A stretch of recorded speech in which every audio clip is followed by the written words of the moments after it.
Good morning class. आज हम लोग क्लास 10 के पहला चैप्टर में जो सिद्ध करने के लिए प्रूफ दिया जाता है प्रकाश का परावर्तन में, जिसमें अवतल दर्पण से क्या कहा जाता है, अवतल दर्पण में F/R/2 साबित करें, इसके विषय में पढ़ेंगे। अगर आप इस चैनल पर नया है तो वीडियो शुरू से अंत तक देखिए। अगर आपके काम का चीज़ है, अगर आपको समझ में आता है तो चैनल को सब्सक्राइब कीजिए, ताकि जब भी सुबह हम वीडियो को अपलोड करें तो आपको नोटिफिकेशन मिल सके। चलिए देखिए, कहा रहा है कि अवतल दर्पण में F/R/2 साबित करें। तो क्या ये 5 नंबर का मैट्रिक एग्जाम में पूछे जाते हो सकता है 2023 में जो एग्जाम देने वाले उसके फर्स्ट या सेकंड शिफ्ट में पूछ दे, तो आप इसको ध्यान से समझिएगा और बढ़िएगा। सबसे पहले ये अवतल दर्पण का फिगर है, ठीक ना। जो दर्पण वाला वीडियो नहीं देखे वो दर्पण वाला वीडियो देख लीजिए, तो आपको समझ में आ जाएगा अवतल दर्पण क्या होता है, उत्तल दर्पण क्या होता है। तो सबसे पहले देखिए, ये अवतल दर्पण है, ये आता है ध्रुव, या पी पे हम पहले बताए थे, ये क्या होता है, ध्रुव होता है, ठीक। ये फोकस दूरी है, वक्रता त्रिज्या, ये क्या होता है, फोकस दूरी, F को हम लोग फोकस दूरी कहते हैं, C को हम लोग वक्रता त्रिज्या कहते हैं। ये आपको अवतल दर्पण में याद रखना पड़ेगा, ठीक ना, ये समझना पड़ेगा, जो कि हम दर्पण में बताए थे। अब देखिए यहाँ पे दिया है M1 और यहाँ दिया है M। अब देखिए सिद्ध करते हैं, माना कि M1 अवतल दर्पण के प्रधान अक्ष किसको कहते हैं हम लोग, यहाँ पे जो दिया हुआ है इसको हम लोग क्या कहते हैं, प्रधान अक्ष के समांतर, इसको यहाँ से यहाँ तक की दूरी को हम लोग वक्रता त्रिज्या और ध्रुव के बीच की दूरी को हम लोग प्रधान अक्ष कहते हैं। तो क्या आ रहा है कि माना कि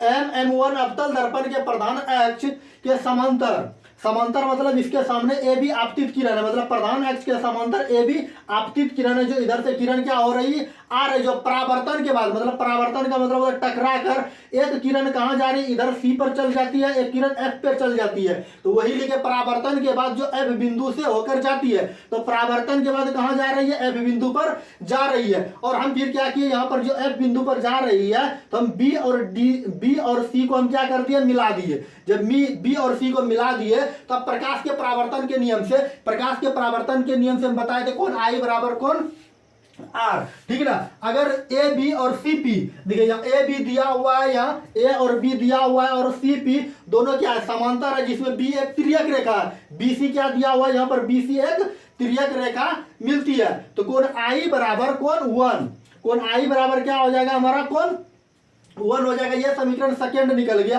तो समीकरण फर्स्ट एवं सेकंड में या तो आप कोण आई बराबर कोण 1 लीजिए, या तो कोण आर बराबर कोण 1 लीजिए, ठीक। वही चीज यहाँ लिखे है, जहाँ सी एफ बराबर, तो सी एफ क्या है, यहाँ से यहाँ तक क्या हो गया, सी एफ बराबर छोटी एफ लिखते हैं और बराबर बी एफ यहाँ हो गया।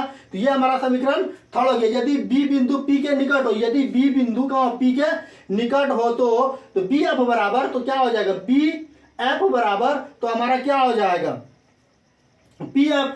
तो पी एफ कहां पर है, यहाँ देखिए पी एफ हो जाएगा, ठीक ना। ये हमारा समीकरण 4 निकल गया। समीकरण थर्ड एवं 4 से, तो सी एफ बराबर यहाँ पर जो दिया हुआ है, सी एफ बराबर पी एफ। तो पी एफ ये दोनों क्या है, आपस में बराबर है। आर बराबर यहाँ से यहाँ तक क्या होता है, पूरे रेडियस मतलब त्रिज्या होता है, आर बराबर पी एफ बराबर पी एफ हो जाएगा 2 गो, ठीक। तो R बराबर हमारा क्या हो जाएगा, इस यहाँ से यहाँ तक की दूरी को हम लोग क्या कहते हैं, F से फोकस दूरी कहते हैं, इसको छोटी F से हम लोग सूचित करते हैं। तो 2F हो गया, दो को PF बोलिए या तो F बोलिए, तो ये हमारा क्या हो गया, 2F हो गया।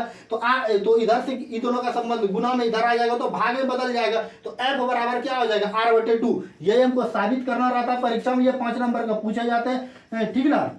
आप इसको क्या करिए, 1 से 2 बार वीडियो देखिए तो आपको पूर्ण रूप से समझ में आ जाएगा, बात समझे। चलिए आज की क्लास को यहीं समाप्त करते हैं।